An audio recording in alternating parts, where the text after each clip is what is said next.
Fala, família do No Máximo 20, estamos iniciando mais um episódio aqui hoje. Gostaria de agradecer a galera que está acordando agora, a galera que já está no meio do seu dia ou quem está indo dormir conosco. Meu nome é Diego Lopes, trabalho na Unimed de Porto Alegre e vou acompanhar esse bate-papo de hoje que vai ser sensacional. Empreendedoras e empreendedores desse Brasil, muito prazer. Meu nome é Leonardo, sou formado em administração, hoje eu trabalho na área comercial e para quem trabalha nessa área, essa conversa aqui, fenomenal. Aproveitem. Então, pessoal, vou apresentar o nosso convidado de hoje, Marcelo Pacheco, engenheiro eletrônico de formação, tem pós-graduação em marketing, já atuou na área de marketing e vendas de diversas empresas como Editora Abril, ESPN, Facebook, foi vice-presidente de mercado na RBS, onde eu tive a oportunidade de conhecer ele, e na época eu estava liderando o comitê estratégico de vendas e fiz o convite para ele se tornar o presidente do comitê, então a gente teve aí durante a pandemia um longo ano de diversos eventos e movimentou essa área comercial aqui do Rio Grande do Sul, foi sensacional. E agora, então, o Pacheco está até num cargo meio inusitado, né? Que ele é vice-presidente de vendas e inovação da Warner Media. E daí já vou começar, né, com a primeira pergunta, que é: qual que foi a importância de ser protagonista lá no início da tua carreira e como isso vem te ajudando até hoje? Bom, primeiro é um prazer estar aqui, Diego, é um prazer, Leonardo. Eu que me sinto lisonjeado de aceitar o convite e poder contar um pouco da minha experiência, trocar um pouco de informações com vocês. Eu geralmente falo muito sobre a questão da carreira desde o início, em que você tem que tomar a rédea da sua carreira, né? E você tem que ser protagonista mesmo de verdade. O que acaba acontecendo na carreira de todo mundo é que a gente, num determinado momento, logo depois que a gente sai da faculdade, a gente começa a trabalhar, até a gente se adaptar, a gente terceiriza essas coisas. A gente deixa para o nosso chefe, a gente deixa para as outras coisas acontecerem.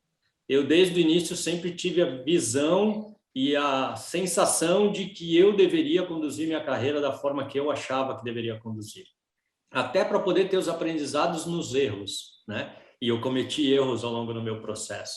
Então, acho que a coisa mais importante aqui é você saber que toda diferença que você faz, você vai construindo ao longo do tempo. E são erros e acertos. Eu gosto muito da metáfora de que eu carrego uma mochilinha nas costas, eu repito isso para muita gente. E todo o conhecimento que você vai adquirindo na sua carreira, você vai botando nessa mochilinha. A mochila é algo que está perto do seu corpo. Então, daqui a 10 anos, você vai fazer uma coisa hoje que daqui a 10 anos você vai lembrar e vai falar assim, peraí, eu já fiz sobre isso. Aí você vai na sua mochila, pega aquele conhecimento e isso faz toda a diferença. Por isso que é importante você saber, no início da sua carreira, o que de verdade você tem de ponto positivo. O que você acha que você faz diferencial? O que você gosta de fazer? A gente vive num mundo hoje com um monte de oportunidades. A minha idade já diz que eu, no máximo, vou ter 2 carreiras. Mas quem está começando agora vai ter 3, 4 carreiras. Então, é importante você saber o que você quer e você direcionar. Para que você não deixe o mundo te levar.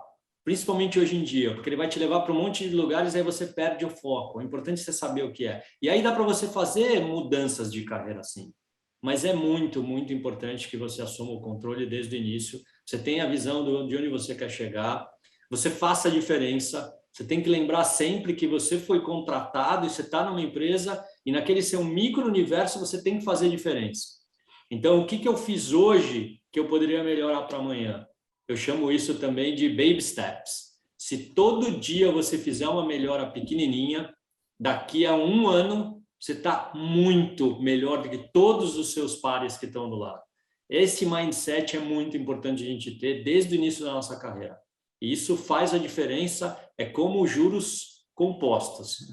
Ao longo do tempo, você sente a diferença do que é todo dia você fazer um depósito pequenininho de uma soma melhor do que você foi da sua versão do dia anterior. Sensacional. Inclusive, queria te perguntar sobre essa questão da inovação agora na tua vida. Como é que isso surgiu? Isso é interessante, Leonardo, porque em todas as empresas nas quais eu fui trabalhar, eu tinha muito esse chapéu de fazer transformações e de levar a empresa além dos muros que ela estava estabelecida. Então, te dou um exemplo. Trabalhava lá na ESPN, a gente era um canal de TV por assinatura, e a minha visão era a seguinte: pô, por que a gente não pode fazer um monte de outras coisas? A gente criou a Rádio Estadão ESPN, a gente criou uma revista ESPN, a gente criou uma plataforma de streaming que era na época o Watch ESPN, que hoje virou o Star Plus, que todo mundo fala de streaming. Então a gente foi expandindo. Isso eu fiz ao longo de toda a minha carreira nos últimos anos. E quando eu vim para a Warner Media, todas as minhas entrevistas e toda a minha conversa com eles foi que eles têm uma visão muito peculiar de olhar para o mercado e não enxergar competidores, mas enxergar parceiros de negócios. Então, a gente é uma produtora de conteúdo e eu produzo hoje conteúdo para o Facebook, para o Google, para o TikTok, para o Twitch, tenho parceria com o Twitter. Ou seja, a gente não se enxerga como concorrente dessas pessoas. Claro que nós somos concorrentes na hora que você fala quem vai comprar a mídia, mas a gente não se enxerga assim. Então, a minha visão, e eu estou aqui nessa cadeira de inovação para expandir esse universo. E uma das coisas que a gente vai começar agora é no universo de games. Então, a gente é o maior distribuidor de games físicos do Brasil. A Warner Media, ninguém sabe disso, a gente distribui os games da Electronic Arts, da Ubisoft, mas a gente também produz. Mortal Kombat é nosso, é uma propriedade nossa, uma propriedade intelectual nossa. E a gente vai agora começar a inovar, fazendo coisas diferentes no universo de games também. Então, é por isso, assim, sempre teve na minha veia essa história de olhar oportunidades de negócios casadas com inovação e fazer diferente do que estava todo mundo fazendo, que é o que aí vem uma das coisas que eu falei para vocês. Eu sempre enxerguei na minha carreira essa vontade de fazer diferente do que os outros estavam fazendo. Então, por conta disso, esse é um caminho de mais de 25 anos em que eu vim aprimorando isso. Essa questão de ter o sales junto com inovação, que eu queria puxar um pouquinho, se isso é algo que vai acontecer bastante, porque, querendo ou não, é quem está em contato, né, com o consumidor, basicamente. Eu acho que aqui tem várias visões, né? Eu acredito que os executivos de agora em diante, eles vão ter que se preparar para um mundo muito mais rápido, né? A velocidade do mundo vai continuar aumentando, só ela não vai diminuir. Então, acho que todo executivo tem que ter a sensibilidade de entender o que a gente pode ir para dentro da empresa, porque inovação não está só ligada à tecnologia. Inovação está em você fazer algo diferente do que já foi feito. Então, a gente tem que ter muito esse olhar atento para entender o seguinte: o que hoje eu estou fazendo na organização que eu deveria mudar? E isso é um papel muito de inovar e de olhar para fora. Qual é a vantagem do head de uma área comercial? Eu tenho exemplo de todas as indústrias de todo o segmento do país, porque eu falo com todas elas. Então, quando você está sentado na frente de um cliente, num bate-papo, você pode entender que ele está fazendo uma ação de endomarketing dentro da empresa dele que você poderia fazer dentro da sua empresa também. E aí está a vantagem competitiva da gente falar na área comercial com diversos interlocutores. Então, eu acho que aí tem essa questão de você olhar e falar: opa, aqui tem uma oportunidade de negócio. E eu posso fazer isso da forma diferente que eu estou fazendo, porque eu tenho alguém do segmento que não é igual ao meu que está fazendo isso e eu poderia estar fazendo na minha empresa. Muito bom. E tu não acredita que essa questão da inovação deveria ser cada vez mais conectada, não só com o comercial, mas também com a área de CS, já que eles também estão muito mais em contato, em relacionamento com as empresas, porque o comercial ele tem aquele limite, né, de relacionamento. O CS não, ele segue. Uhum. Eu acho que assim, todo mundo que tem um ponto de contato externo à empresa, e aí tem os seus layers, né? Eu faço uma relação muito mais business to business. Tem gente que faz uma relação muito mais empresa com consumidor, B2C. Então, eu acho que as áreas que têm pontos de contato externos, elas deveriam ter como premissa hoje em dia estar atentos para coisas que as outras empresas ou que as pessoas estão demandando que a gente não está olhando.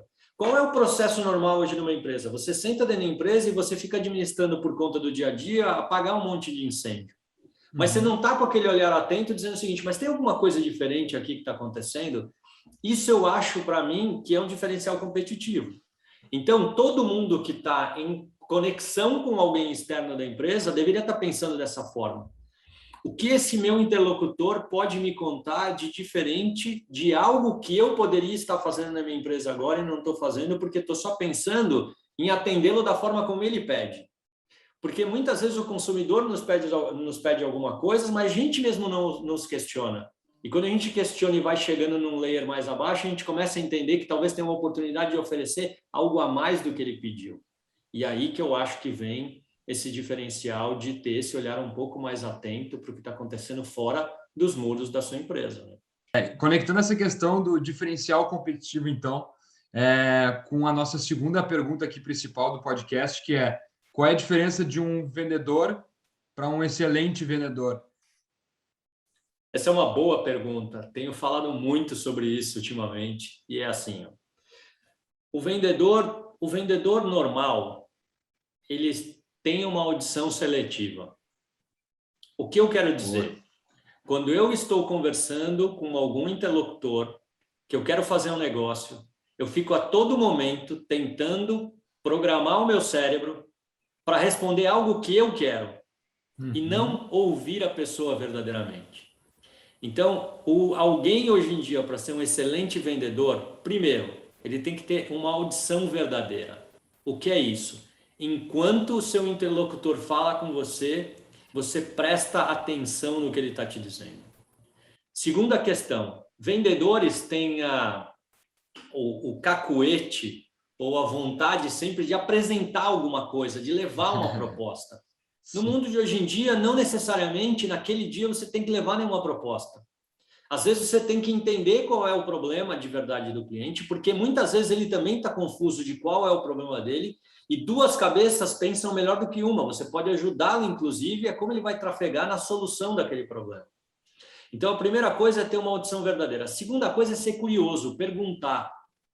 Porque isso também faz com que você tenha um entendimento e você consiga se colocar na posição desse cliente. A terceira coisa a fazer é estudar. Não dá para você chegar num cliente sem saber efetivamente qual é a vida dele, quais são os concorrentes dele, o que está acontecendo no ecossistema dele, quais são as ameaças que ele tem. Então, o trabalho de vendas, por conta da quantidade de dados que a gente tem hoje em dia, ele tem os dois lados. Ele ficou muito mais fácil, mas ele ficou muito mais trabalhoso. Porque apesar de você ter toda a informação disponível, você tem que utilizar essa informação a seu favor. E não é seu favor para você ir lá e só vender. É seu favor para você ajudar o seu parceiro a se desenvolver. E a hora que você ajuda o seu parceiro a se desenvolver, ele quer ter você como um advisor dele. Ele quer ter você por perto. Porque você não vai lá para ficar empurrando algo que é bom para você. Você vai lá para ajudá-lo a resolver um problema. Então, eu acho que hoje, para você ser um excelente vendedor, você tem que ter essas características. A primeira delas é aprender a escutar. A segunda delas é ser uma pessoa curiosa e, por conta disso, você tem que saber fazer perguntas. Tem perguntas de desenvolvimento, tem perguntas de condução, tem uma série de layers para você fazer com o seu interlocutor, para você chegar na essência do problema dele e, a partir daí, fazer o que você precisa fazer.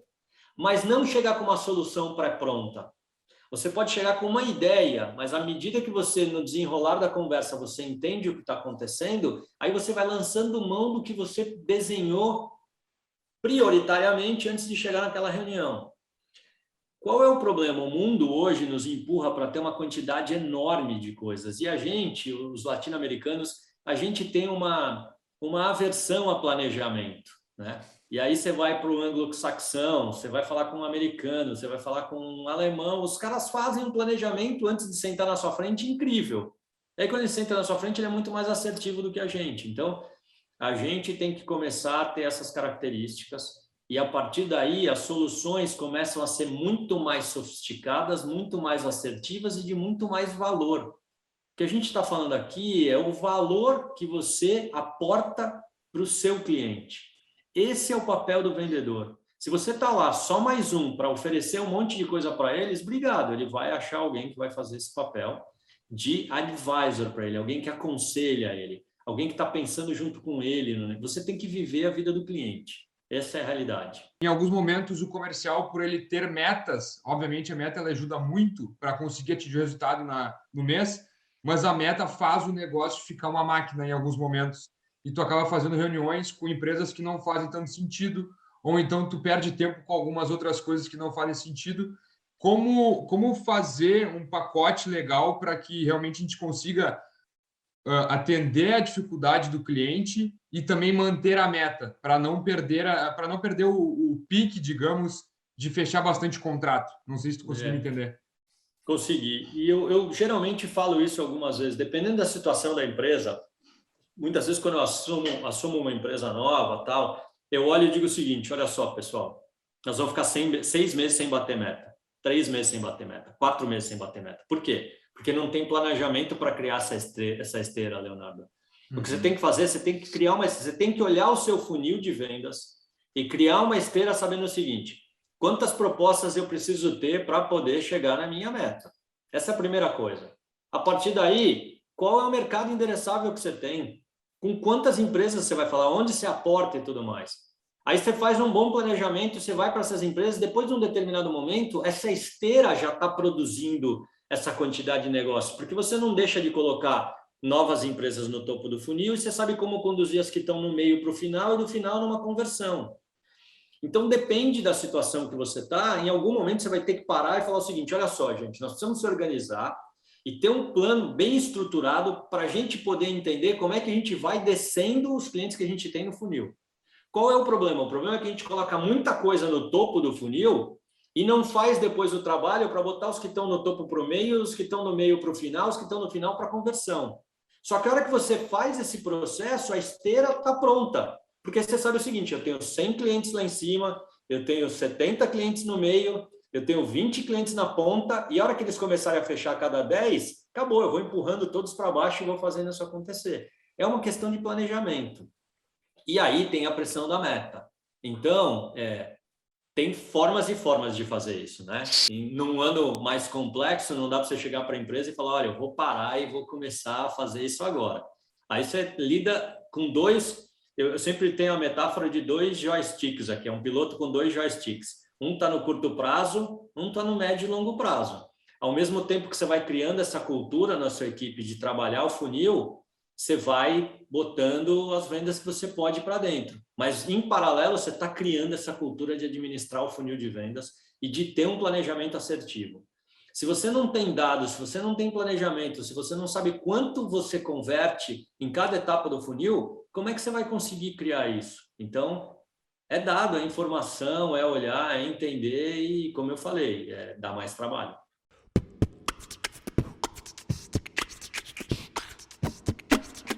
Sensacional, acho que foi uma baita aula, como eu te comentei antes, Pacheco.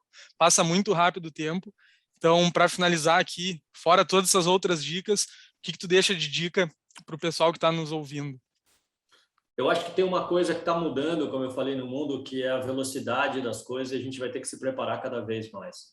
A gente vive num país que não está dando atenção para a educação, para essas coisas. Eu acho que as pessoas têm que... Todo mundo, hoje em dia, que é executivo, tem que parar para pensar e tem que começar a ler muito, entender de outras coisas. A minha angústia hoje, como brasileiro, é que o mundo está avançando numa velocidade e a gente está parado esperando alguma coisa vir salvar a gente. A gente está toda hora em busca de um salvador. Então, eu acho que está na hora, como a gente começou essa conversa aqui, de assumir o protagonismo da nossa vida e começar a fazer as coisas. Baby steps. Tudo que você quer desenvolver, se você ler todo dia 10 minutos apenas de alguma coisa que vai te ajudar, daqui a um mês você acabou de ler um livro. Mas tem que ter a disciplina de todo dia ler 10 minutos. Você vai aprender uma coisa nova e 10 minutos dá para você reter essa informação. Então, eu acho que a gente precisa, para o mundo futuro, agora que a gente vai viver, de muita preparação, porque a competitividade vai cada vez aumentar mais. E se a gente se preparar, esse podcast vai chegar a milhares de pessoas, talvez algumas dezenas delas só vai fazer isso. Essa dezena vai ter uma vantagem competitiva em relação a milhares de pessoas que estão ouvindo. Pacheco, muito obrigado. Cara, foi uma aula comercial aqui, não só comercial, mas de inovação também. Tenho certeza que vai ajudar uma galera que vai ouvir isso aqui. Espero que uma galera ouça, como tu falou, para ajudar cada vez mais pessoas. E acompanhem o nosso podcast, sigam acompanhando, YouTube, Spotify, e contem com a gente.